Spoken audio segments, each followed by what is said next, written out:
Итак, ребята, попытка номер 5. Мы записываем. Моему оператору Виталику не нравится, что я оправдываюсь, но тем не менее, я хотел вам сказать, ребят, что решил попробовать себя в новой роли. Вот брать интервью, такой кибердуть. Взяли первое вот у Жени Золотарева, SEO Нави. Есть моменты, где были вопросы, тупо звучали, вообще какие-то слова глотались. И поэтому, короче, чуваки, не судите, пожалуйста, строго. Поддержите меня. Я еще сегодня немного не выспался, пускай это я оправдываюсь, но похрен. Потому что у нас будет сейчас серия из интервью с разными интересными киберспортсменами, вот, и деятелями киберспорта. Поэтому я надеюсь, что вам понравится в любом случае, потому что обсудили много классных вопросов, должно быть интересно. И остается буквально несколько секунд, ситуация 1 в 1, надо что-то делать, хедшот, отлично, кулаки тиммейтам.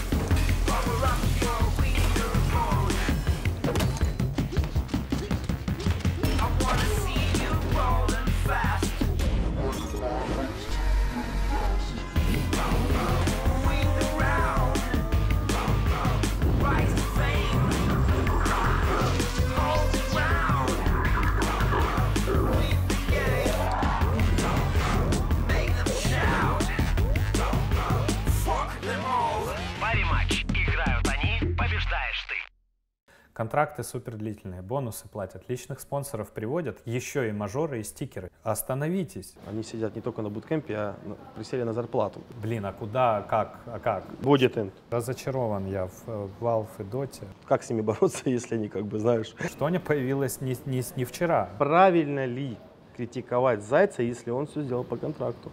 В наших интересах как можно дольше работать с людьми. Что нафиг творится, блин? Нави поменяла жизнь. Нави всегда переплачивает. По итогу мы все равно купили Элика. Это было предложение команды. Что-то хотя бы расскажите, пожалуйста. Это люди, которые будут без опыта работы, но с профильным образованием. Привет, Евгений. Ты нашел время для интервью, хотя сейчас два твоих основных состава играют, выступают на важных турнирах. Насколько у тебя сейчас вообще занятой график?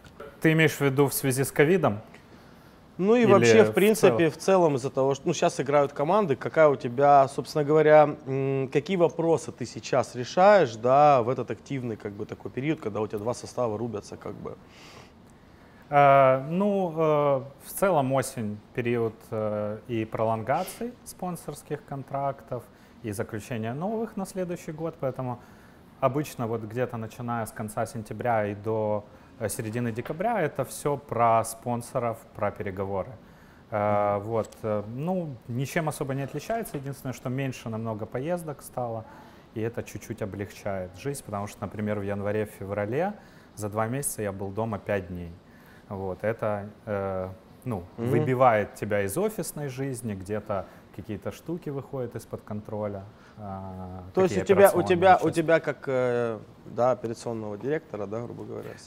Не, операционный директор уже у нас новый, Леша Хаус, и, собственно, о нем мы поговорим чуть позже. Да, мне намного стало легче. Но в целом, офисный, стандартный ритм, а то, что ребята играют в турниры, смотрим их матчи. Хотя, в принципе, если заговорили уже про Лешу Хауса, давай тогда наперед чуть-чуть убежим. Что, кстати, вот с приходом Леши изменилось и как ты разгрузился? Леха машина, лучший наш трансфер, если говорить о неигроках. Он взял на себя всю операционную часть работы клуба и спортивную. Понятно, по спортивной мы все равно там советуемся, обсуждаем какие-то покупки, продажи, не знаю, составы, новые дисциплины. Понятно, что у нас все это все равно как-то коллективно, коллегиально, но фактически это теперь в его зоне ответственности. То есть он решает, если какой-то будет там трансфер? Смотри, у нас плюс-минус, у нас не авторитарная компания. Мы обсуждаем все на встрече топ-менеджмента и принимаем решения, которые основываются какие на основные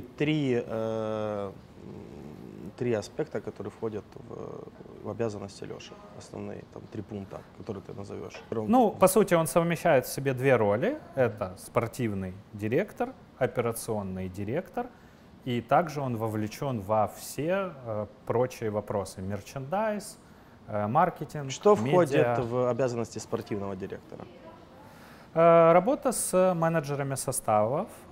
Ну, для начала определение этого менеджерского состава, менеджеры, тренеры, аналитики и так далее. И работа с ними по каким-то тренировочным процессам, замены, опять же, переходы игроков, продажи, трансферы, усиление состава, буткемпы, дисциплинарные какие-то моменты, штрафы, бонусы. Абсолютно все, контракты их. Юджин сегодня является менеджером команды «Нави»? Нет. Жека остался в структуре клуба. Он сейчас занимается подготовкой проекта по работе с молодежью, который мы хотим запустить в следующем году. И, собственно, в декабре у него будет большая презентация. С чем это связано? Он был долгое время, около скольких лет? Там 6, 7, 8? Наверное, 7. Я пришел в 14-м. Жека пришел на полгода раньше. Ну вот думаю, что где-то ровно 7 сейчас. Это связано с приходом Хауса? Да нет, это связано как раз с тем, что 7 лет, да, на одной роли. Это как для него уже какой-то потолок, так и для организации. Человек все-таки, будучи 7 лет в одной роли с не меняющимися функциями, ну, волей-неволей, да, падает какая-то мотивация, какой-то интерес к тому, чем ты занимаешься. Но с точки зрения кадра, конечно, у него колоссальный опыт, поэтому надеюсь, что нам удастся просто Он сегодня применить его. вообще не общается с командой? Ну, имеется в виду, как вот вместе сборы, как менеджер. Там, он же все-таки был еще и как психолог, ментор, да, то есть... Сейчас структура штата командного чуть поменялась, появился психолог уже последний год. Ну, Там я знаю, с Глеб, психологом, да, ты застал. И, собственно, поэтому на текущий момент уже есть новый менеджер, Жека передал дела, но Кто это? Всем же интересно. А это уже публичная, по-моему, информация, если я не ошибаюсь. Это Ярик Найтент, это сотрудник, который тоже у нас порядка, наверное, 6 лет трудится. Он пришел совсем к нам юным парнем. Он был менеджером Лиги Легенд, он был менеджером Fortnite. Последние 2 года он был менеджером Rainbow Six состава. Посмотрим, желаем удачи новому менеджеру, потому что ребята уже хотя и имеют, в принципе, опыт, да, работы в трудных ситуациях, но тем не менее ребята непростые, поэтому нужно как бы, да. Жека, ну давай немножко уйдем в прошлое, да. Такой вопрос, который связан с решением о возвращении Гвардиана, да, когда вот у команды, получается, это я ухожу, завершаю карьеру, и организация принимает решение взять Гвардиана. Меня интересует, не знаю, наверное, и комьюнити многих, почему именно Гвардиан пришел в команду. Потому что это вообще достаточно странное решение. Во-первых, он АВП уже был, снайпер Саня, да, то есть мейн АВП. Во-вторых, он не был в лучшей там форме, да, играл как бы так себе. И есть такое понятие, что, ну, такие мысли, что Гвардиан был взят просто потому, что вот он был недорогой, потому что вот он лежал, скажем так, вот у тебя, да, перед носом, и типа, да, давайте, вот как бы вот не парюсь, возьмем. Но показало нам полгода, что команда реально только потеряла эти полгода, да, вместе с Гвардианом. Почему такое решение, кто его принимал, и скажи об этом. Рассказываю. Ну, слушай, во-первых, я вот не склонен к таким типа штукам, как потеряло время, да, потому что так или иначе тебя к чему-то это привело, к каким-то выводам. Вся жизнь куда-то каким-то, ведет, да, каким-то заключением, поэтому ничего страшного там в 6 месяцах нету, да, потерянного условно времени, потому что оно не потеряно. Что касается, как пришло решение, у клуба и у тренерского штаба были мысли о том, что Саня может очень круто раскрыться на райфле.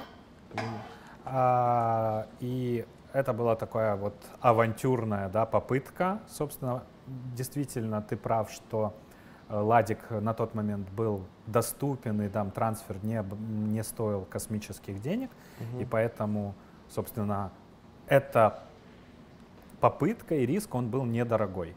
Да. И что касается, почему клуб на это пошел, это было предложение команды. Мы оценили все за и против, пообщались с Андрюхой, подумали, что действительно было бы очень круто посмотреть на Саню в роли Райфлера и второго АВП. Ну и, собственно, вот пошли на такой эксперимент. Понятно, То есть что... этого хотела команда, ты хочешь сказать, в первую Да, очередь? да, конечно, конечно. Просто... Ну, ты как бывший проигрок, ты же знаешь, что клуб не может, вряд ли может взять игрока, которого вы не примете. Для меня есть один момент важный, который застал лично я. Когда я возвращался после Гамбит в Нави, у нас была как бы серьезный, как бы важный момент, который мы обсуждали, да, мы хотели взять электроника тогда. Мы тогда потеряли тоже около полугода, потому что мы эти полгода играли, ну, вот, не своим составом, не своей игрой, летали на турниры, мы там, по-моему, 2 или 3 поездки были в Америке, они все были провальные, неудачные, но по итогу, то есть, ну, как бы одна из основных Я понимаю, задач, что ты говоришь, по итогу мы все равно купили Элика. Элика купили, причем его за те же деньги, за которые изначально, то есть, там, ну, там был... Ну, не совсем за те же, но близко, да. Да, вот. И поэтому вот я, собственно говоря, и зародилась такая история, то есть насколько правильно было брать Гвардиана, да, то есть насколько это оправдано и насколько похожа ситуация с электроником, то что тоже мы его не взяли вовремя. И не считаешь ли ты, что это, ну, такой, скажем так, как мягко сказать, проеб, скажем так, руководства? Ну, возможно, да, но опять же, я же говорю, у меня к этому позиция очень такая философская. Нету проектов, ты не знал на тот момент, раскроется Элик, не раскроется. Это как вот в совке было, знаешь, знал бы прикуп, жил бы в Сочи. Ты уже с дистанции, по происшествию времени ты можешь уже так говорить, да? Да. Но на тот момент это было абсолютно Не, ну он видно было, неизвестно. Не, видно было, что он суперпотенциальный игрок, но насколько это изменит уровень команды, ну, никто не знал. 100% гарантии не было. Человеческие качества ты его как игрока не знал. Ну, на тот момент, правильно? Ну, приживется, не приживется, какие подводные камни там, какие проблемы человеческие, личностные, ничего не знаю. Нет, сойдется, ну, не мы все равно должны от характером. чего-то отталкиваться и понимать, то есть, ну, Ну да, предполагать ну, а какие-то моменты, правильно? А мы, в свою очередь, как менеджмент, мы должны считать в том числе. Деньги. Да, конечно. То есть это важный момент, который, в принципе, как Ну, бы... блин, да, чего говорить? Нет, не важно. Мы не Cloud9, да, мы не страдаем какой-то фигней и не тратим 5 миллионов, которые невозможно отбить. Хороший момент, да, который, кстати, вот затронули. У меня такой вопрос, что Сео Hellraiser писал, что Нави всегда переплачивает за игроков, да, потому что все на рынке знают, что вы богатый, наоборот, клуб. Вы считаете, поэтому вы богатый клуб. Как ты считаешь, это правда? И что в этой ситуации остается делать менеджеру? Просто платить за прошлые суммы или есть способ это исправить? Как? Потому что действительно отношения вот... Блин, ну, во-первых, это вообще не проблема киберспорта, это как бы и в спорте так, да, есть там, условно, Барселона, Реал, не знаю, Челси, Манчестер Сити, и когда они приходят покупать кого-то у клуба там другого ранга, конечно же, им заряжают. Это абсолютно нормально. Вот. Не, ну... это рыночная история и ситуация, ничего в этом страшного не вижу. Понятно, что есть какая-то добавочная стоимость, если к тебе пришли Нави. Вот. Это норм. Ну, вы себя... Нет, вопрос в том, что, ну, если вы приходите, да, вы чувствуете, что вам всегда ценник увеличивается, причем в разы.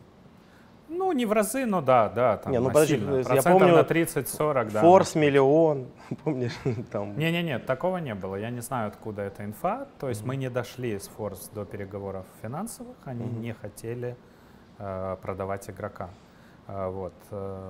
Это совсем не соответствует действительности.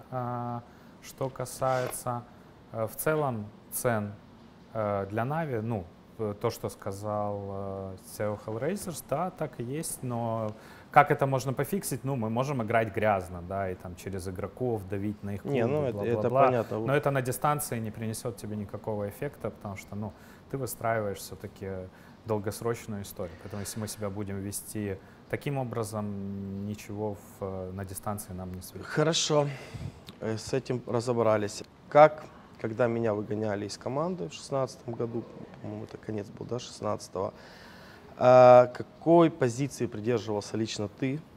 Тогда существовал вариант, при котором бы я остался, мог стать тренером. Мы его вместе обсуждали, и команда была уже за. То есть там где-то 70% игроков были готовы за.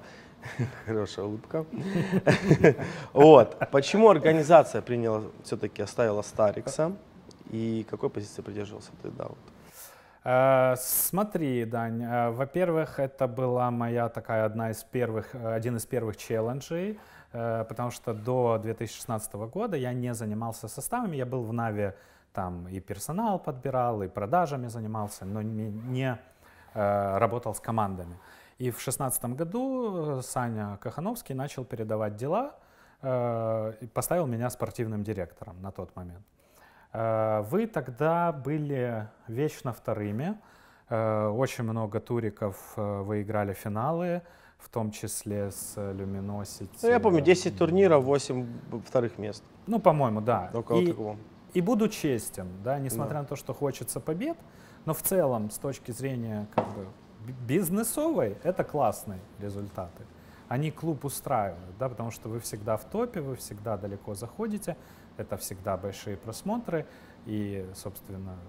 Ну, понятно, мы финалисты, иногда выиграем турниры, за нами интересно наблюдать. Да, это норм. Единственное, что действительно было грустно, когда вы просто исчезали в финалах, вот прям просто пропадали. Это не так было, как вот с Астралис, последний финал. Да, это было просто, обычно 2-0, непонятно что, и это были какие-то психологические моменты, которые, собственно, не давали покоя. Инициатива замены исходила изначально и не от клуба. Клуб, это мы знаем. Любой клуб, и ты тоже это хорошо знаешь, как собственник Про100, не заинтересован делать замену изначально. Или готов сделать многое, чтобы замены не делать. Да, потому что мы выстраиваем какие-то отношения, медиа и прочее. Поэтому в наших интересах как можно дольше работать с людьми. Но, собственно говоря, мы тогда были с Саней Зеро, если я правильно помню, на Интернешнале в Сиэтле. И поговорив со всеми членами команды, с менеджером команды, с Серегой, мы поняли, что обратного, что возможности удержать состав нету. Ты, в свою очередь, тоже, если помнишь, сдался. Давай честно. Вот чисто по-человечески тогда бороться за свое место в составе ты не стал. Я не знал, на самом деле, как можно бороться. Мне казалось, что я оказался, что я боролся. Это же не было отстаивания перед оргой, да? Это больше было про отношения с пацанами. Когда... Вы были с ними вместе в Атланте, если я не ошибаюсь, опять же, в тот момент. Да. Вот.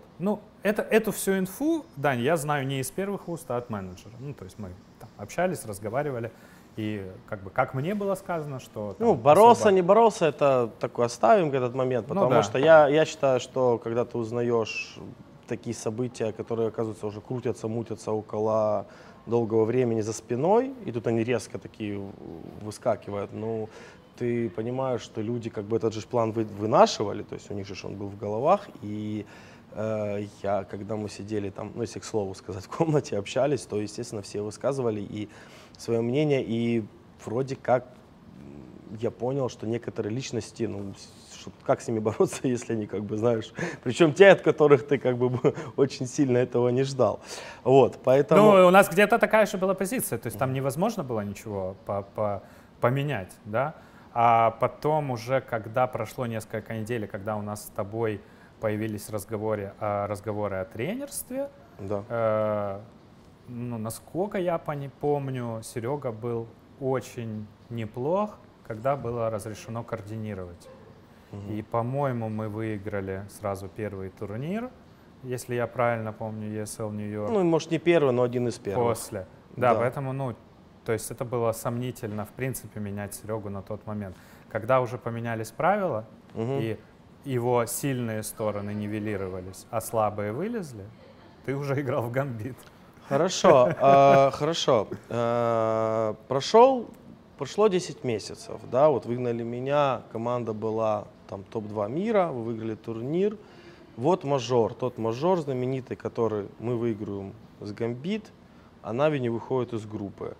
Какие были у тебя ощущения, какие у тебя были мысли и какая была атмосфера у команды, у пацанов была? Ужасная была атмосфера. Ну как ужасная, это не были там конфликты, это была полная такая опустошенность, потому что, по-моему, не было такого, чтобы мы в легенды не проходили. Я был тоже тогда в Кракове с командой, наш тренер просто закрылся в комнате и не выходил неделю. Пацаны ходили, думали, какой у нас будет решафл, что там мы будем делать. Каждый там где-то в уголке спрашивал, ну что, кого бреют, кого берут и так далее. Это еще наложилось на первый в истории непрохождения Нави Доты на Инт. И это, конечно, был такой очень сложный для меня период лично, да, потому что, ну, блин, ты руководитель клуба, а клуб как бы проваливается на всех фронтах. Вот. И в целом 17-й год был очень для нас тяжелый из-за неудовлетворительных результатов. Это сказывалось и на спонсорских контрактах, и вообще на атмосфере, на настроении. Вот. Поэтому самый тяжелый в карьере, скажу так. Да, если оглядываясь назад, пацаны, ты, организация считает, что это была ошибкой там? Никогда я не буду что-то считать ошибкой. Все нас к чему-то приводит. Смотри, как ты можешь, у тебя может быть какая-то обида на Оргу, на парней, но ты выиграл мажор. Меня это туда привело, ты это, Миш, все правильно. Мы насосали. Нас это тоже куда-то привело. Получили 2017 год, да, но у нас там условный Саня появился, да, который там лучший игрок мира 2018 года стал. И чувак, который ассоциируется сейчас с Нави. Поэтому, нет, я могу признавать ошибки какие-то менеджерские, если ты там какое-то бизнес-решение принял или еще что-то. Когда ты все-таки работаешь с игроками, это всегда, такое, знаешь, 50-50, ты не знаешь. Может срастись синергия, может нет, может выстроить состав, может нет. Вот. Как-то так. Ну и тем более, Дань, мы принимали решение, основываясь на правилах, когда тренер in-game лидер, да. А потом буквально через месяц вся сцена сильно поменялась. И мы очень просели именно из-за этого решения Valve в том числе. Я понял. На самом деле обиды никакой нету, но уже все прошло. Это просто как бы вопросы, которые интересуют. Ладно, продолжаем нашу викторину, так сказать. Как коронавирус повлиял на клуб? Потеряла ли организация в плане финансовой выгоды из отмены лан-турниров? И вообще, в принципе, расскажи, что происходит сейчас в мире вообще киберспорта в связи вот с пандемией? Вообще, что нафиг творится, блин? Слушай, сложная история. То есть, как бы экономически клуб не потерял. Объясню почему. Больше всего из-за пандемии страдают лан-ивенты. Лан-ивенты — это что значит? Это призовые, просмотры, это мажоры, это стикеры. Да. Это то, где недополучают клубы. Но это те статьи, ты как бывший игрок хорошо знаешь, где больший процент у игроков, чем у клуба. То есть фактически оборотных денег мы чуть-чуть не добираем, да. Но именно по доходам мы... ты хочешь сказать, что только мажоров нет, остальные турниры есть, да? То есть... Нет. Смотри, например, есть 2 мажора в году, было до событий. 2 мажора — это 2 раза стикеры. Правильно? Правильно. Да. Но из этих стикеров большая часть идет игрокам. Практически во всех клубах. Поэтому прямые потери от пандемии несут, наверное, игроки. То есть меньше призовых, отсутствие стикеров, если мы говорим про Не, это я CS, или понимаю, да, отсутствие два мажора. International, если мы говорим про Dota. Вот, то есть фактически клубные там спонсорские контракты и так далее, они остались прежними, просмотры наоборот выросли, особенно вот прям первый период карантинный, это там март-май, да, март-июнь, они просто космические. Если говорить о Нави, то Нави за первые 6 месяцев... В процентальном соотношении это сколько, получается, они выросли примерно? Ну, например, за весь прошлый год Нави, все матчи всех составов Нави посмотрело 60 миллионов часов. Было просмотрено на 60 миллионов часов. Это 5-е или 6-е место в мире было. Угу. В этом году Миллиард. Нет, в этом году мы такой результат сделали где-то за полгода, чуть-чуть больше. Спонсоры То есть довольны этому? Да, мы в первые полугодия мы самая просматриваемая организация в мире. Даже обогнали орги, у которых есть LoL. А LoL по просмотрам сильно много дает. Да? То есть в Натике, G2, они очень много получают с LoL и Ликвиды. Вот, поэтому это, ну, в любом случае круто. Это еще и благодаря в том числе очень хорошему выступлению в Катовице, можно сказать, последний турнир, да. Ивент, да. Вот, поэтому глобально все ок. Куда движемся? Куда движется? Вот если будет так же все, да. Движется в формат студийных турниров. Мне так кажется. Это, опять же, мое предположение. Стадионы мы не скоро увидим. Если и увидим, то ну, какие-то супер маленькие. Такие, на брашку. Малые, да, и с небольшим наполнением людей, там разбитые по секторам, как-нибудь так. Вот. И то, я думаю, что не скоро это будет. В любом случае. Объективно, да. Второй момент, который я вижу, будет очень большая привязка к локации твоего бизнеса. Например, если ты ESL, вероятно, привести всех в Германию у тебя есть возможность. Да. А вот свести всех в Сан-Пауло у тебя точно нет. Ну, потому что там в Бразилии жопа, пандемическая жопа, непонятные там правила въезда, выезда, анализы, справки и так далее, да, все достаточно сложно. То есть в своей локации в Германии наверняка у них уже за 20 лет выстроены какие-то отношения с мэрией Кёльна, например, и они могут организовать при наличии всех там справок и правоустанавливающих документов въезд киберспортсмену. Да. Вот, поэтому думаю, что все будет вот с такой очень большой привязкой. Да. В студиях и будут одни и те же, наверное, города. Ну, вот мне так кажется. Но это предположение, я пока не утверждаю. Ребята, небольшая реклама, буквально короткая. Спонсор нашего видео сегодня — это компания Parimatch. Мои друзья вообще крутые чуваки. И в закрепленном комментарии будет ссылка, ребят, по которой вы получите от меня, Дани Зевса и Parimatch охрененный бонус. Залетаем, переходим. Все, вся реклама. Экономически пострадает каким-то образом вообще Нави или киберспорт? Что будет меняться? Потому что до этого был достаточно сильный рост, 18%, по-моему, процентов, да, то есть годовых. Все это развивалось, и сейчас, наоборот, мне показался, даже произошел бум определенный, да, с коронавирусом. Спорт умер, все не работает, все ушли в киберспорт. Ощутил, что поменялось у вас, как ты, что ощутил на себе Нави? Я так или иначе позитивно настроен, потому что, блин, у нас Илюха с коронавирусом играл турнир, понимаешь? В какой спортивной индустрии? К Илюхе мы сейчас вернемся. В какой спортивной индустрии это возможно? Да. Однозначно нигде. По поводу, насколько повлияет, конечно, повлияет на турнирных организаторов, потому что офлайн это тоже приличная часть заработка. Это продажа билетов, это продажа мерчендайза, это стенды спонсорские, да, безусловно. игровой. Это мои книги, которые стоят в Польше, 1000, которые должны были продаваться. Да. Вот, поэтому, то есть офлайн это и наши продажи.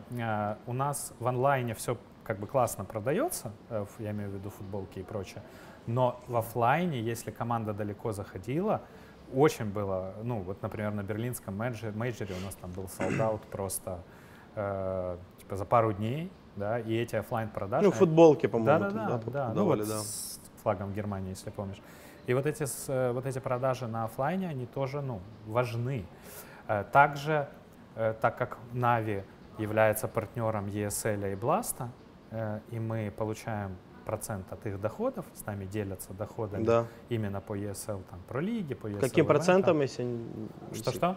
Примерно какой-то процент? Это не фиксированный процент, это зависит от того, как клуб выступает, раз, и два, это как... В смысле, если он лучше выступает, ему больше денег платится? Смотри, у ESL и у Blast разные подходы, да, но в целом они заключаются в том, что сумма, которую ты получаешь, зависит от перформанса клуба. Это просмотры, медиа, там, сколько ты там привел трафика, сколько ты постов сделал, репостов, бла-бла-бла, и результаты команды, где она закончила. Есть еще там какие-то метрики. Но это существенные цифры вообще? В этом году уже существенные. Я могу сказать, что в целом это была нашей такой целью, уйти чуть-чуть в сторону от зависимости от спонсоров, потому что, ну, в целом киберспорт так устроен, что вот ты там на 90, 70, 80% зависим от своих спонсоров. Мы это ломаем. У нас уже есть, во-первых, мерч как свой источник дохода, очень приличный, оборотных денег. Во-вторых, мы партнеры ESL, партнеры Blast, партнеры Ubisoft в Rainbow 6, и с нами делятся они доходами. Мы еще обсуждаем несколько таких партнерских программ на следующий год, и поэтому в нашей структуре доходов в этом году уже доходы от лиг превысили $1 миллион. От лиг? Да. Без мерча? Без. А в соотношении спонсорские сейчас деньги, это сколько по процентам, скажем так, дают? Ну, 30%. Если спонсорские? Не, вот эта сумма, которую я назвал, это где-то процентов 30 от того, что платит спонсор. Но это уже... Это уже ок. Это много, это много. Да, мерч, это очень много. Мерч, ну ладно. 5-10% дает? Лиги это где-то 25, мерч где-то 10, вот так. Мерч вышел наоборот 10%? Ну, плюс-минус, да. По оборотам. По доходам пока далеко от этого. Но это все равно, это очень много, с учетом, какие как бы у вас, да, бюджеты, как бы. Я понял. Ну, круто. Я считаю, что это правильное такое направление, потому что... Ну, а спонсорские, спонсоры вообще, что они говорят? Контракты будут дешеветь, там, суммы будут меньше? Смотри, по текущим спонсорам или по тем, ну, как это называется у нас, эндемики, то есть это те спонсоры, которые заинтересованы в киберспортивной аудитории, это те, кто здесь давно. Это периферия, игровая, букмекеры, девайсы, энергетики, не знаю, скины и прочее, да, они здесь. Для них ничего вообще не поменялось. И наоборот, даже просмотры в этом году-то очень выросли. Что касается неэндемических партнеров, типа классических каких-то традиционных брендов и так далее, пока они очень активны в Лиге Легенд и менее активны в других дисциплинах, но видя все сложности, с которыми сталкивался традиционный спорт в этом году, я думаю, что наоборот, ну, наши шансы возросли. У нас есть ряд переговоров на следующий год, очень интересно. С крутыми какими-то, мега жесткими брендами. Да. Например, это какого уровня? Не могу. Мерседес, Мерседес. 2 месяца. Ага, и скоро будет инсайд, все будет.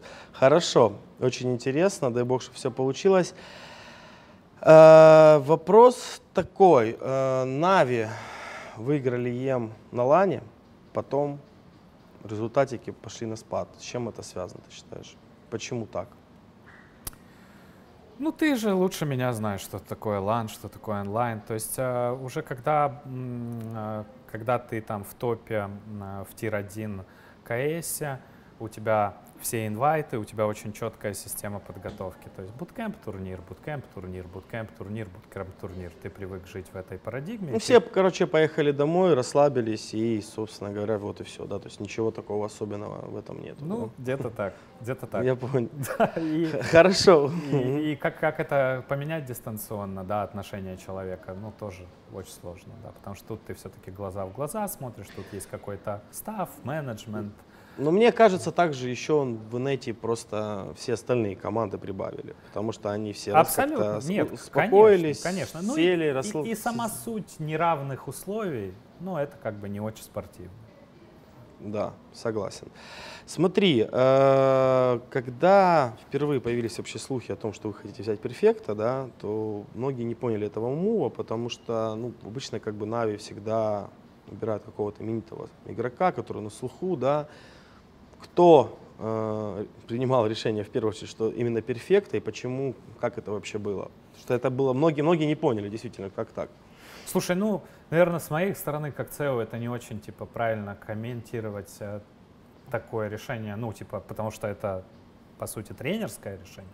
То есть у него есть какое-то видение игры, у него есть позиции, у него есть роли. Он понимает, что ему там условно нужен опорник, и вот шорт-лист. Этот шорт-лист, наша задача уже как орги просто связаться с организациями, договориться. Ну, в данном конкретном случае мы договаривались о тестовых играх. Нам очень было важно потестить, чтобы не совершить уже какую-то ошибку. Да. Ходили слухи, что сумма 200 тысяч. Это приближенно она к правде? Чуть меньше, да, приближенно. Угу. Ну, ты хочешь сказать, что тренер, в первую очередь, это его была идея? Да, ну то есть у него было несколько кандидатов, всех этих кандидатов они тестировали, и, конечно, тренер и с игроками это обсуждал, потому что их ощущения от игры с тем или иным кандидатом, они тоже важны. Вот. Ну и, собственно, Илюха себя хорошо очень проявил на праках. Вы довольны этим трансфером? Да, сегодня? Конечно. Все очень, отлично. очень стабильный и очень потенциальный игрок. Хорошо. Смотри, Жак, сейчас недавно Перфекто заболел короной, и ESL разрешила вам перенести матч, и многие в комьюнити заговорили о двойных стандартах, потому что там начался кипиш, да, сказали, что вообще, по-моему, ESL Force не предупредили, а там как бы договорились только с вами. И НС сказал, что Нави можно все, он написал. Что ты вообще, потому что вы привлекаете зрителей, да, безусловно, это факт. Согласен ли ты вообще что ты скажешь? Не считаешь ли ты это двойными стандартами вообще такую ситуацию? Ну, так как это выглядит внешне, да, наверное, согласен. И действительно ненормально, что ESL не обсудила со второй стороной перенос матча. С нашей стороны, я не знаю, что другое мы могли сделать. Если вы почитали бы правила РМР, вы бы офигели. Нам выгоднее техпор был, чем делать замену. Да. Соответственно, мы готовы были и к техпору. Когда мне написал Андрюха и сказал, что Илюха себя не очень хорошо чувствует, и у нас появилась возможность его отвезти на КТ в этот же момент, а это достаточно сложно, если, опять же, ты сталкивался, да, то есть у нас иногда неделю надо ждать, то я сказал Андрею писать ESL, просить о переносе матча. Мы это сделали. В свою очередь, я даже помню, что мы обсуждали, что если надо, позвоню Мегиону, Ламычу, то мы точно договоримся. Вот. Но первым шагом надо было однозначно писать оргам.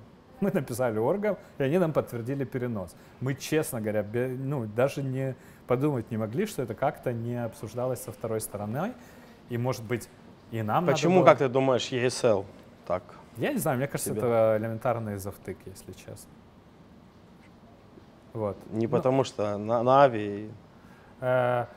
Смотри, это же не проблема там опоздания на матч или какая-то дисциплинарная. Это достаточно серьезная история. Серьезно, конечно. Последствия которой, ну вот представь, что что-то, случается, да? Мы не просто написали людям перенести матч. Мы предоставили там анализ, рассказали, все, почему это происходит и почему это важно именно в текущий момент. Поэтому с точки зрения их решения, я считаю, что они правильно поступили. Я считаю только, что, да, что вторая сторона как минимум должна была получить эту информацию или там высказаться, или спросить ее даже так. То есть мы теоретически, приняли бы тех пор, конечно, без всяких.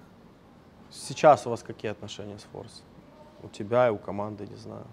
Да у нас Дружеские или все хорошо? Вы замяли эту историю? Слушай, я, честно говоря, даже не вступал в эту перепалку. Вот, отношения с Серегой Ламычем отличные, с Серегой Мегионом, мы там не сильно знакомы. Мы знакомы по тем еще нашим с тобой временам, там, супер древним.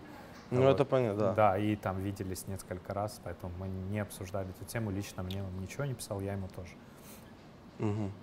Все так, у пацанов больше интересно. Все. Не знаю, не могу комментировать. Хорошо. Слушай, такой вопрос.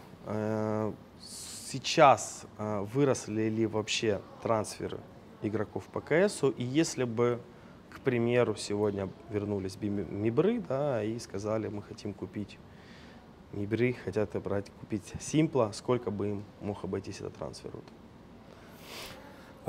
Выросли ли выросли? Да вроде бы хотелось бы ответить нет, если бы не Генри Джи с его интересной очень стратегией захвата рынка и покупка игроков за нерыночные стоимости.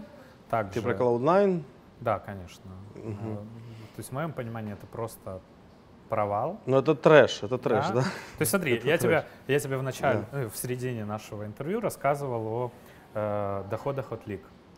Да. Все доходы от лиг с учетом Rainbow Six приносят клубу там чуть больше $1 миллион, да? А если отнять Rainbow Six меньше? Понятно, что есть еще косвенные доходы от спонсоров и прочее, но все равно. Как можно вливать 5 миллионов, или сколько там они влили, трансферы плюс трехлетние контракты плюс зарплаты? Я извиняюсь, у меня сразу такой вопрос. Там написано, что там зарплата, там, допустим, у игрока на 3 года $1,5 миллиона, да? То есть это деньги, которые не входят в трансфер, которые не платят еще клубу? Нет, или входят? Смотри, там в отчетах Генри Джи указано 2 штуки. Трансферная стоимость плюс зарплата. Там все в сумме.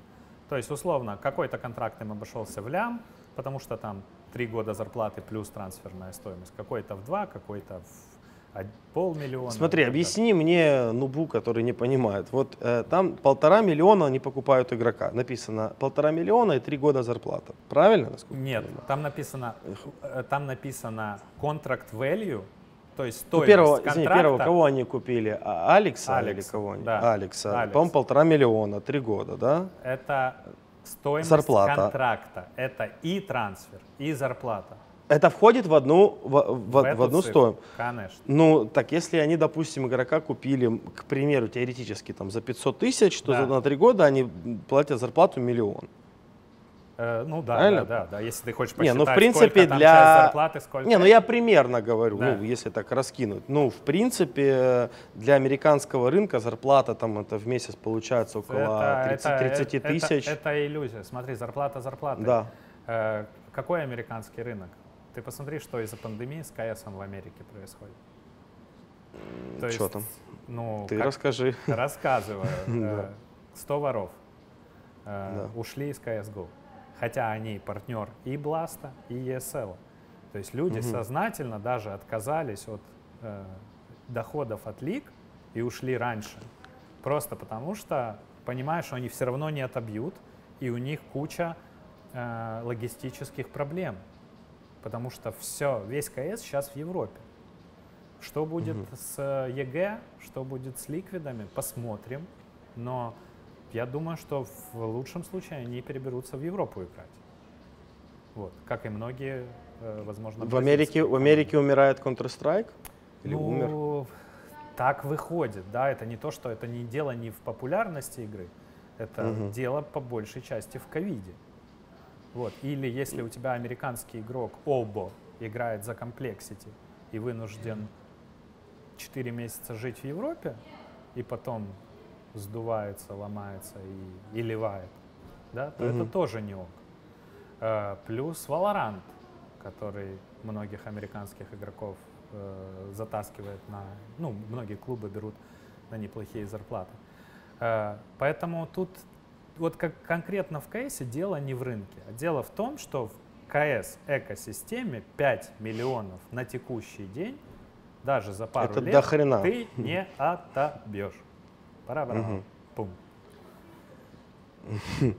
Не, ну, может быть, они действительно... Ну, таким образом, они Нет, смотри, ставят палки в колеса и... Тут суть не в палках колеса, тут суть в их бизнес-модели. Она венчурная. То есть они поднимают постоянно раунды, и поэтому они надувают клуб искусственно. Вот. Это вообще не... Ну, короче, мы не так работаем. Поэтому Вернемся к Сане. За сколько Саню? Что-что? Если что. Если пришли. Фу, да. Не знаю даже, слушай, это ты сам знаешь, удержать игрока, если он хочет уйти, невозможно, ну, практически невозможно, ну, короче, невозможно, только уговорить, но не... Чтобы это было, скажем так, ну вот уже так вот надо действовать, ну, к примеру, условно. Ну, это больше, чем $500 000. Конечно. Ну, то есть, в моем понимании, Саня — это Да. единственный игрок в мире, который может стоить семизначные цифры. Единственный. Почему? Потому что все остальные там... Извиняюсь, это без контракта зарплаты, это чисто трансфер за игрока к клубу. Семизначное Правильно? число, конечно, 100%. Но Сань такой один, потому что если брать тех, кто близок к нему по уровню игры, там, Зайву, да, то там медийный уровень Зайву, ну, он как бы очень далек от этого. Поэтому тут надо учитывать фактор не только игровой при оценке стоимости игрока. Вот. Не, ну, безусловно. Я понял, ну, это больше $1 000 000. Ну. Абсолютно точно.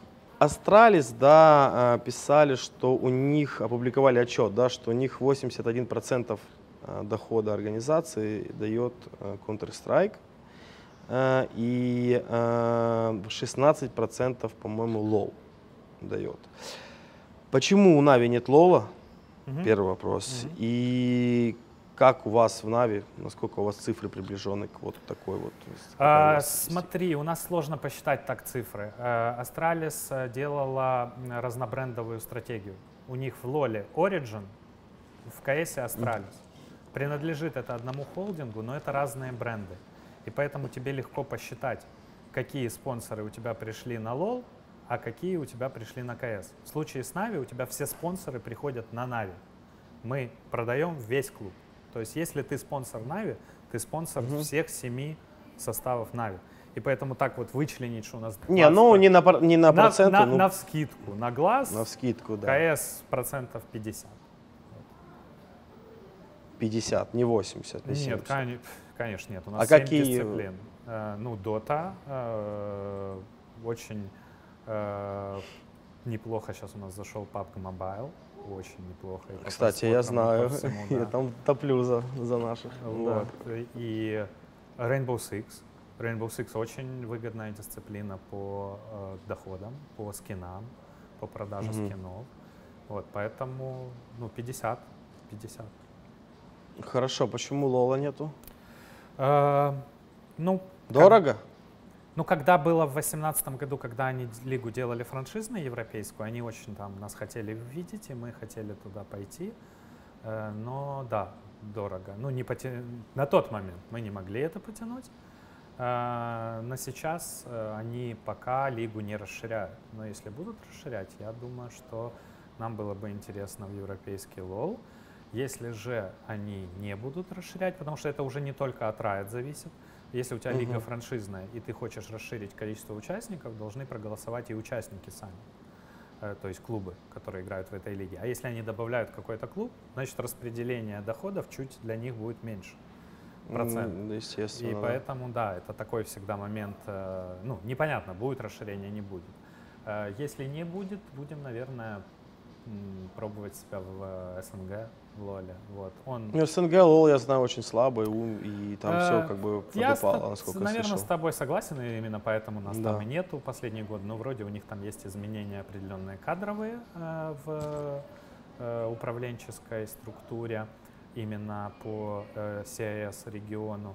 И у них неплохие были просмотры последнего сезона. И клуб из победителя СНГ лиги прошел, в принципе, на чемпионат мира. И даже прошел в Wildcard и вышел в групповой этап. Короче, там они, мы... конечно, все проиграли, но... Тем не менее, да, я знаю. Ну, что, Нави, я думаю, многие хотели бы увидеть в Лоле, поэтому... Ну и второй момент, что просто у нас в регионе как-то Дота, лол чуть-чуть аутпушила, да, в начале. Может быть, в том числе из-за Нави, из-за победы на Инте, на первом. И у нас как-то так исторически, да, типа регион дотерский. Хотя Да. в мире наоборот. Не, ну Лол же там как бы В мире в все один момент наоборот. В мире лол Гамбит просто там да, рвет. вообще хлам. Ну, давайте, либо расширяться, либо в СНГ надо, пора уже, потому что действительно после трансфера с Зайцем, да, и ситуации, которая у вас там была, вы, я знаю, ну это многие знают, да, то есть были какие-то фотоотчеты, вы собирались с менеджерами, да, и было какое-то обсуждение. Обсуждение, насколько я знаю, было правил трансферного да, фрейплея. Чем закончилась эта вообще встреча, потому что ноль информации о ней, что-то хотя бы расскажите, пожалуйста. Слушай, ну, фактически ничем, хотя бы потому, что просто ковид внес коррективы в сезон. Да, если мы в основном обсуждали те окна, когда клуб может обращаться к другому клубу за трансфером. И те окна, в которые клуб продающий или ну, тот, у кого игрок, должен пустить к игроку. Вот. Чтобы было, ну, потому что сейчас возникает такая ситуация, ты там обращаешься через клуб, тебе говорят, не продается, и все. Ну, Закрыто, лавочка закрыта. Очень сложно вести так переговоры, сам понимаешь. Вот. И поэтому мы вот обсуждали, собственно, этот момент, чтобы хотя бы были какие-то окна по сезону, когда мы можем это легально официально сделать. Ну, может же игрок, допустим, обратиться к игроку, правильно? То есть, ну, к другому, там, узнать, там они... В непубличном поле, да. Не публично. Мы же пытались как бы прийти к какому-то ну, нормальному бизнес-соглашению, потому что как раз такие проблемы, что все в доте делается через игроков, через их какие-то отношения, через то, с кем кто хочет играть, какие там, кто кому друг. Это, в принципе, в киберспорте так делается. Но в КС все равно намного больше уважения к контрактам, в КС намного больше безусловно, сроки и, кстати, вот этот контрактов. вопрос, который вытек, да, вследствие, да, то есть почему так? Хотя в доте есть International, такой, казалось бы, именно турнир важный. Именно по International. International сломал всем мозги дотерам. У них у всех, затмил. Ну да, у них у всех в голове 9 месяцев. 9 месяцев. Мне надо команду собрать на 9 месяцев и выиграть инт. Вот сейчас мы соберемся и выиграем инт. У меня вопрос другой. Ты сказал о том, что отношения не такой серьезный контрактом, да? То именно есть, из-за инта. Именно из-за так инта. Почему тогда у меня другой вопрос? Почему у Valve, к примеру, да, или там у других там серьезных как бы организаций такое отношение? Хз. Да, то есть если сегодня там контракт подтерется кто-то, да, и в Counter-Strike об этом как бы узнают, то есть какие-то определенные ассоциации. Да, если бы Веса, ситуация с Зайцем возникла в КС, конечно, да. ВП бы и дисквал получили с турниров очень многих, и вообще последствия. Но в КС нету International при этом еще, то есть денег таких. В доте есть. Почему Дань, такая разница? Из-за чего это? Дань, у вас, у КСеров какой-то... Вы думаете, что International это хорошо. А я тебе говорю, что International это плохо. Это именно то, что не дает развиваться доте. Потому что изначально была придумана схема, когда у вас один турнир в году, он был там сначала 1 миллион, потом там 1 600 000, потом... Ну, короче, ты помнишь, как рос призовой из года в год. Да. И, собственно говоря, после каждого International начинается большой решафл. И так из года в год. И поэтому все контракты не имеют никакого смысла, потому что в сентябре все равно будет большой решафл, когда к тебе придут типы и скажут... То есть Valve просто смирились с этим? Они смирились, да? Valve считает это своим конкурентным преимуществом, потому что это громко. 40 лямов в этом году. 40 лямов. Нет, я имею в виду, они смирились с тем, что идут эти решафлы, и контракты имеют менее значения такого серьезного, как чем их это, видимо, устраивает, но в моем понимании это как раз ключевая стратегическая ошибка, потому что клубам Дота неинтересно. Все. И рано В или КС не ждать International, ты в КС не ждать. Ой, не дай бог. Не дай бог. Офигенная система с мажорами. Ну, будь маленький, стикерами. можно там на 10 миллионов. Это уже маленький. Слушай, я не знаю, грех жаловаться кайсерам. И зарплаты в КСе супер высокие. Контракты супер длительные, бонусы платят. Личных спонсоров приводят, еще и мажоры, и стикеры.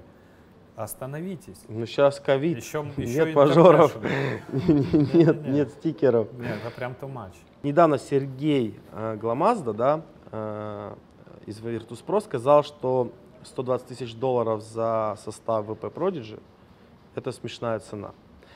Во сколько бы ты оценил такую команду? Все-таки это Dota, да, и сколько должен в таком случае стоить основной тогда ростер? Слушай, ну вот в Доте такой трансферный рынок сейчас неактивный, да, то есть цены. Да, он в принципе никогда Ну, не был бывало, таким там супер. были моменты, когда Virtus.pro круто играла, когда они у нас покупали Роджера, это был большой трансфер, да, но и тогда и Дота росла, и в этом была какая-то хоть логика.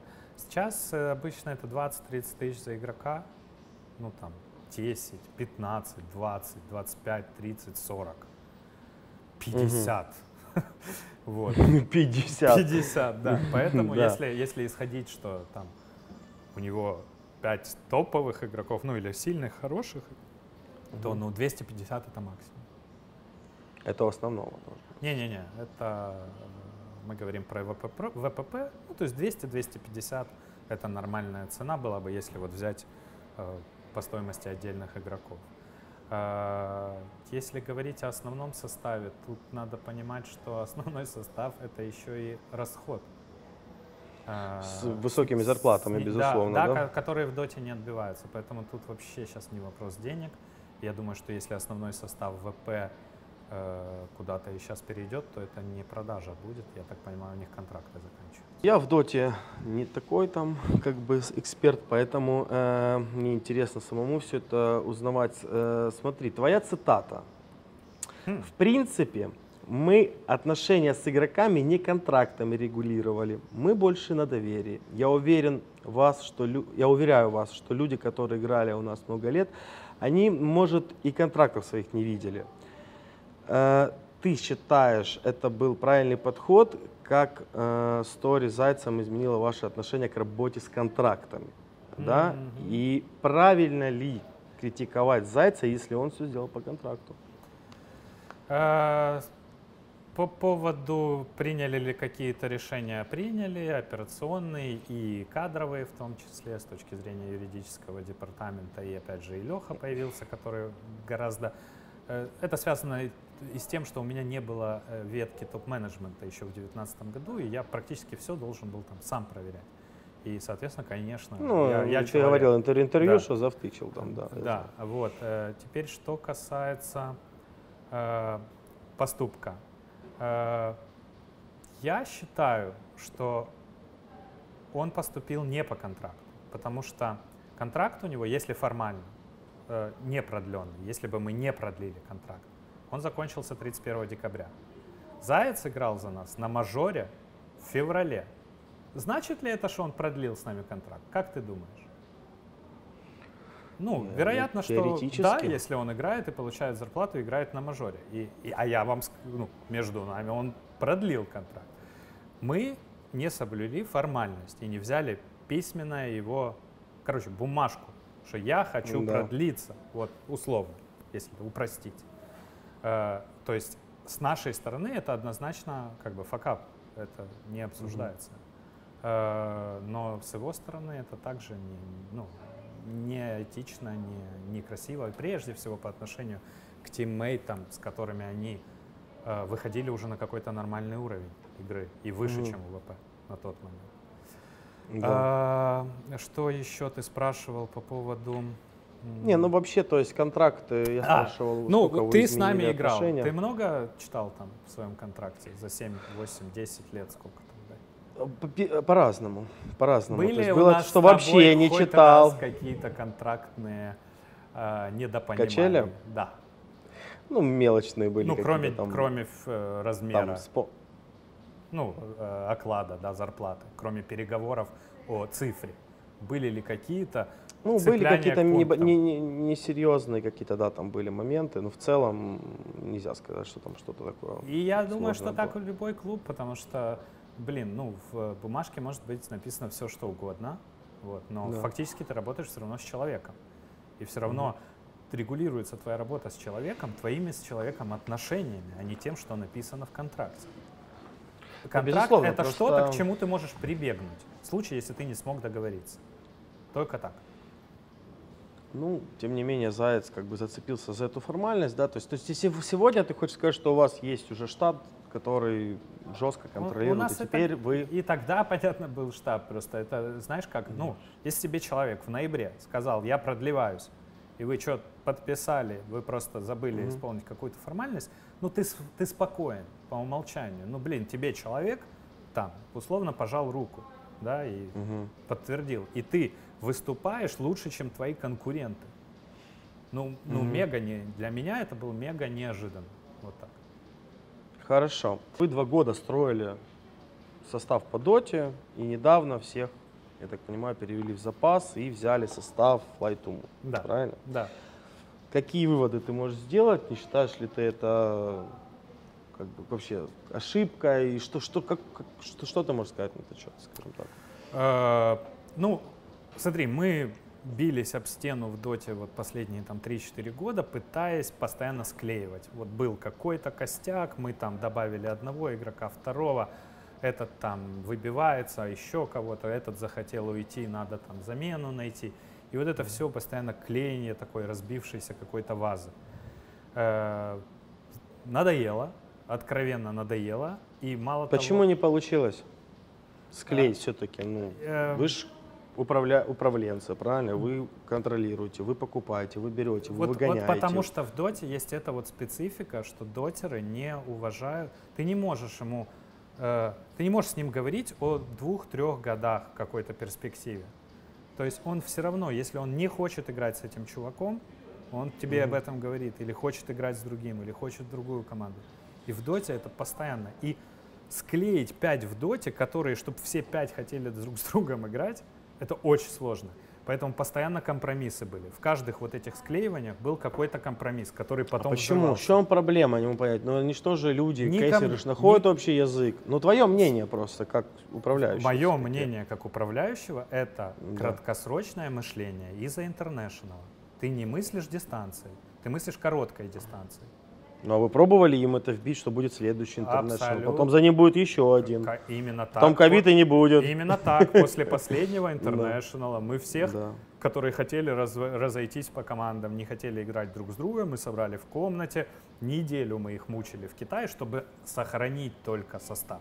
И все равно на первом мажоре года один эмоциональный взрыв, и у нас все разваливается. И так в доте происходит у всех команд из года в год, кроме периода Virtus.pro, там, конец 17-18 год, вот тот состав, который им удалось там достаточно долго держать состав. Вот. Собственно, мы приняли решение, что у нас есть состав без орги, ключевое преимущество которого, которые высоко в рейтинге мировом сейчас, неплохо играют на всех последних турнирах, и ключевое, хотят играть друг с другом. Вплоть до того, что когда-то мы пытались дергать игрока из Fly to Moon отдельно, и он не пошел, Ну, не при пошел, том, да. что зарплаты у них не было. Ну, и они так. То есть они держатся коллективом. Да. И вообще, и как люди, как персонали, с точки зрения медиа вообще, ну, просто класс. Наш Что канал ждет ребят? ожил. Вы их все отпускаете, предыдущих? Отпустили или как Там у вас по щас? каждому своя история. Ну, смотри, опять же, есть Леха, да, который уже там спортивно-операционной частью занимается, ведет Да. переговоры. Я не всей, наверное, инфой обладаю, но практически все будут там и либо в арендах, либо проданы, либо закончится контракт. Ну, сейчас они у вас просто висят. я так понял. Да. Хорошо. Смотри, вообще принято считать, что все топовые составы профессионально подходят к игре, да, и тренируются нон-стоп. Но Fly to Moon образ такого стага, который просто чилит, да, такой какой-то, появился такой. Есть ли у тебя опасения на этот счет? Такой образ точно был, когда там играла Лоха.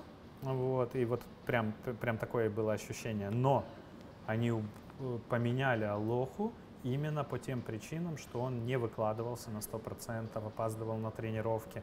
То есть это такой стал сигнал, да, что парни реально хотят выходить на новый уровень.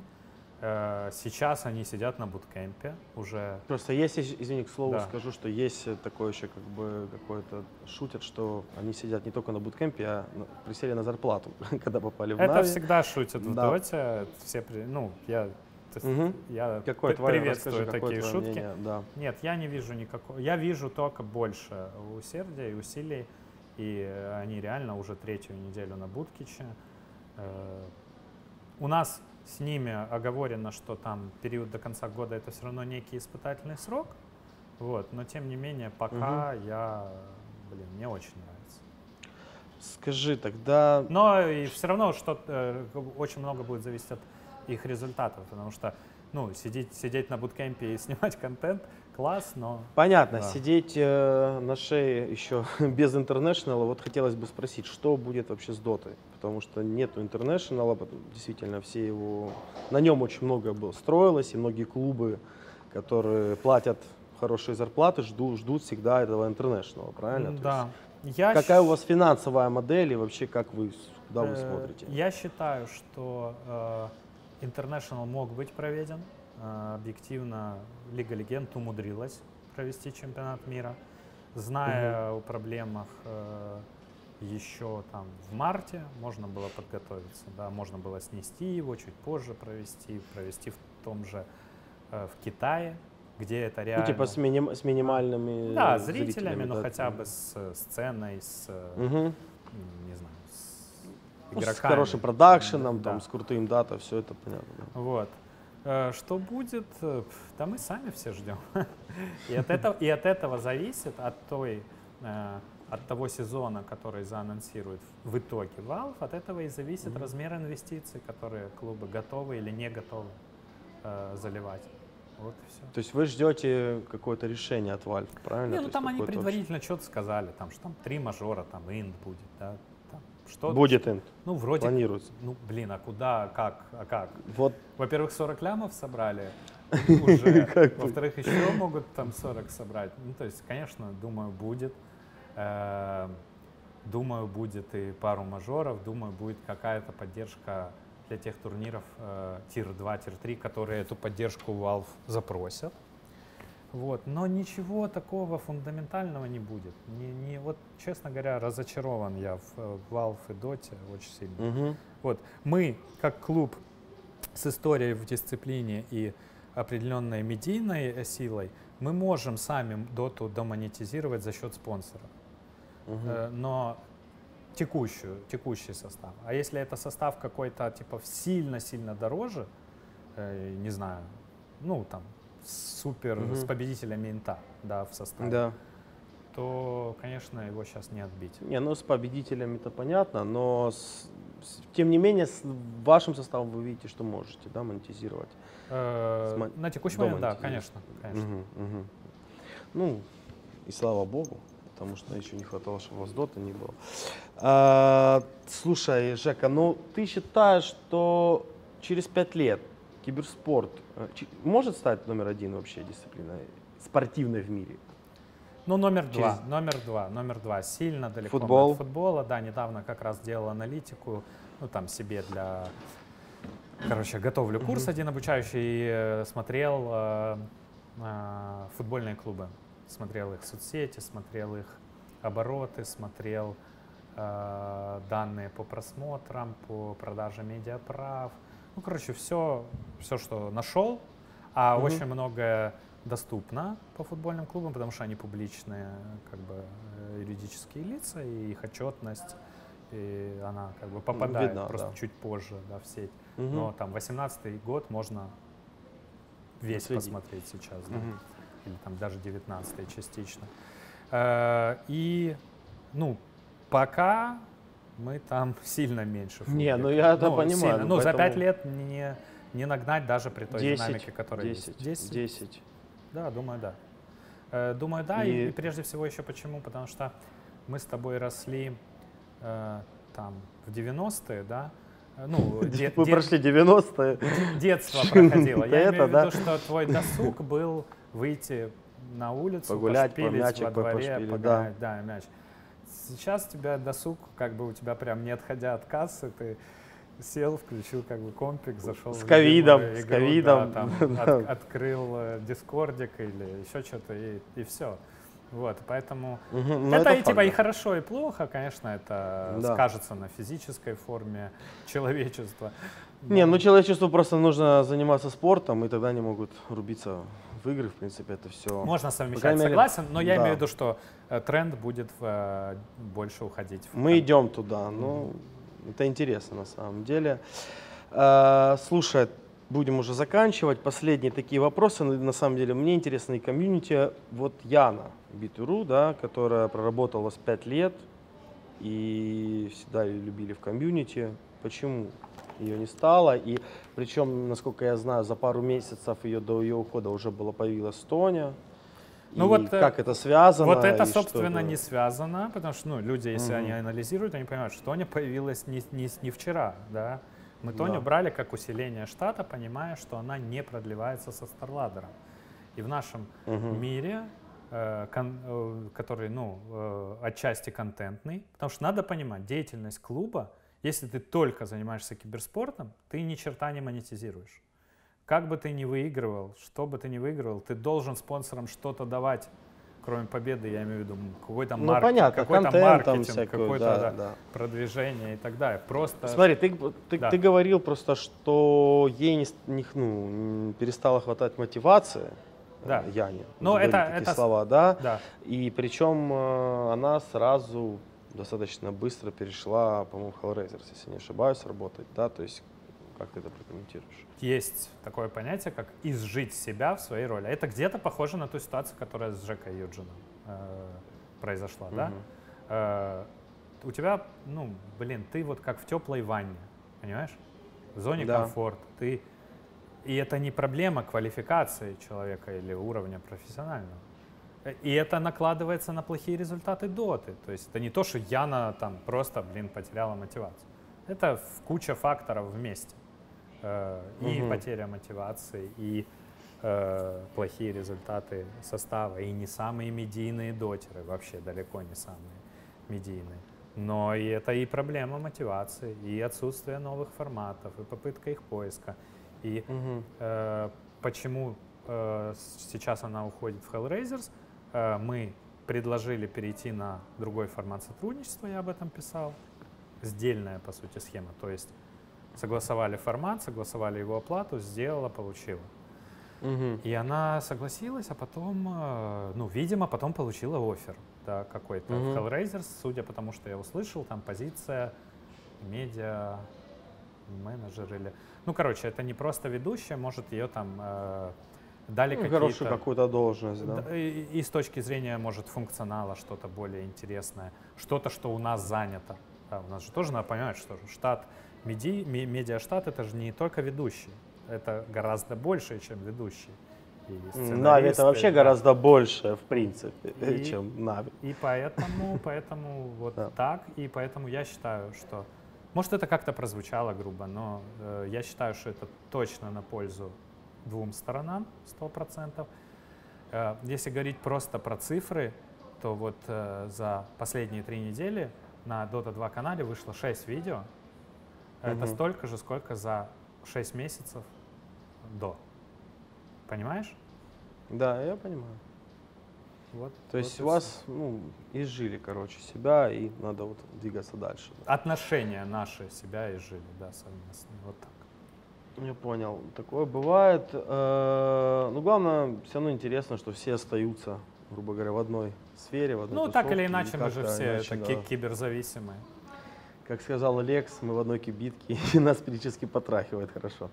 Слушай, ну, уже пользуюсь как бы случаем, ситуацией, вот посмотрят много людей интервью, я надеюсь. Какие-то, может быть, у вас вакансии открыты, у кого-то вы там штаб какой-то открываю, штаб. кого-то ищете? Вот прямо сейчас у нас была одна вакансия, которую мы закрыли. Это человек, который занимается спонсорскими продажами. На следующий год у нас открыта вакансия пиар-менеджера. Это та функция, которой в клубе не было никогда. Ее, в принципе, выполнял там, я, топ-менеджеры. Ну, то есть мы думали, что лучше сказать, как лучше сказать. В целом уже, наверное, пришло время все-таки, чтобы был выделенный человек на эту роль. Также все, что касается сайта, это авторы сайтов, работники Ютуба и так далее, это постоянно есть, но мы это не публикуем, поэтому просто можно писать на общие ящики. Ну, короче, мы кинем какую-то ссылочку, ты нам дашь, да? Да, и давай. чтобы ребята, которые интересуются, могли как-то с вами связаться. И мы планируем на следующий год нескольких интернов взять в штат по разным направлениям. Это на минимальные оклады, это люди, которые будут без опыта работы, но с профильным образованием. Вот. Маркетолог в маркетинг, медийщик в медиа, и, собственно, проверить, насколько возможно, да, из них будет сделать квалифицированных взять, сотрудников. чтобы вы можете их там... Да, такая академия, но профессиональная. Интересно, прикольно на самом деле. Хорошо, мы кинем ссылочку. И, ну что, последний у меня есть вопрос, который мы будем задавать всем нашим. Придумали. Что ты скажешь, когда окажешься перед Путиным? Типа того, только мы придумали, назови свою самую большую ошибку и самую главную победу в жизни. Пока такая история. Самая большая ошибка. Еще раз, я в этом плане буддист. Вообще пофиг. Вообще. Это ты никогда не знаешь, как было бы, если бы ты сделал иначе. Не знаешь. Может быть, ты пошел вот все-таки из 3 тропинок вправо, и вот там вот тебя Так ты же не укололо. знаешь.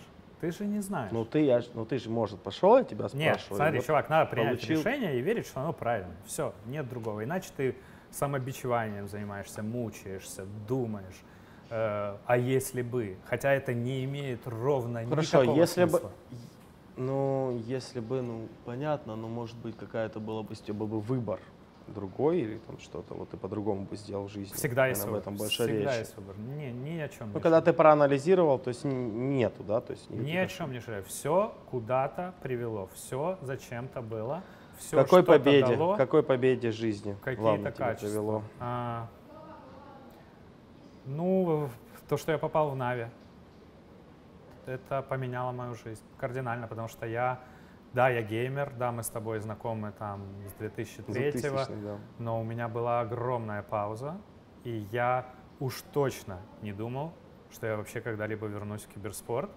Мало того, я даже думал, типа, нахера я эти все 7 лет, или 8, не помню, сколько я играл, зачем они были? Нахрена я их играл, Да, что оно мне, кроме, понятно, друзей, знакомых много дало, вот, но Нави поменяла жизнь, вообще, кардинально.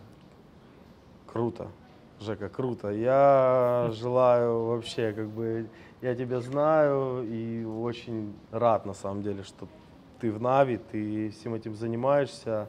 Я желаю тебе процветания, успехов в Нави, вообще тебе тоже, такого офигенного настроения. Мы будем есть. Мы уже да, ждем. кстати, ребята, в Киеве, в Харькове есть пицца, Чикаго пицца. Да, можете заказывать, попробуйте, ждем фидбэк, расскажешь нам, как там. Жека, мы придумали, мы разыграем, у тебя есть подарочек, я знаю, ты подготовил, собственно говоря, конкурс. Ребята, значит, смотрите, вам нужно придумать новую кричалку про Нави, в которой будет упоминаться Золотарев, да, наш гость. И автор лучшей кричалки получит, собственно говоря, приз от нашего гостя. Покажи, что это за приз, что мы разыграем. Это футболочка с недавнего шоу-матча, собственно, того самого легендарного состава 2010 со всеми подписями участников. Это очень круто, ветеранов. мне кажется, вообще. Ребята, лучшую кричалку про Нави, где есть Золотарев, пишите в комментах. Мы выберем лысый Дави, и вы получите эту футболку. Да? Жека, спасибо за интервью. Да. Все, всем удачи. Да.